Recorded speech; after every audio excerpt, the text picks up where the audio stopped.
Hi. Hi. అమ్మ అనే పదం చెప్పాలంటే చాలా అండి.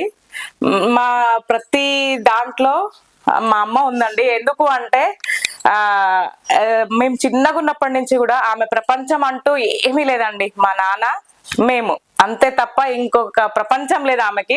అప్పట్లో కూడా ఈ కిట్టి పార్టీలు ప్లస్ అన్ని ఉండేవండి. ఏమంటారు, వనభోజనాలు, కిట్టి పార్టీలు. మేము ఖమ్మంలో ఉండేది కదా, ప్రతిదీ అందరు ఆంటీలంతా వెళ్ళేవాళ్ళు. కానీ మా మమ్మీ మాత్రం చాలా తక్కువ అండి వెళ్ళడం అనేది. మా కోసం అంటూ ఆమె ఎక్కడికి కూడా వెళ్ళకపోయేది. ఏది కూడా ఆమె ప్రతిదీ మా కోసం, మేము పిల్లలు అనే దాంతోటే ఆమె ఈరోజు చేసిన దానికే మేము ఇలా ఉన్నామండి. మా అమ్మకి ఎప్పుడు మేము రుణపడే ఉంటాము. కాకపోతే నాకు అమ్మ కంటే ఎక్కువ నానంటే చాలా ఇష్టం అండి. అమ్మ అంటే ఇష్టం కాదని నేను అనను, కానీ ఇంకా నానంటే చాలా ఇష్టం.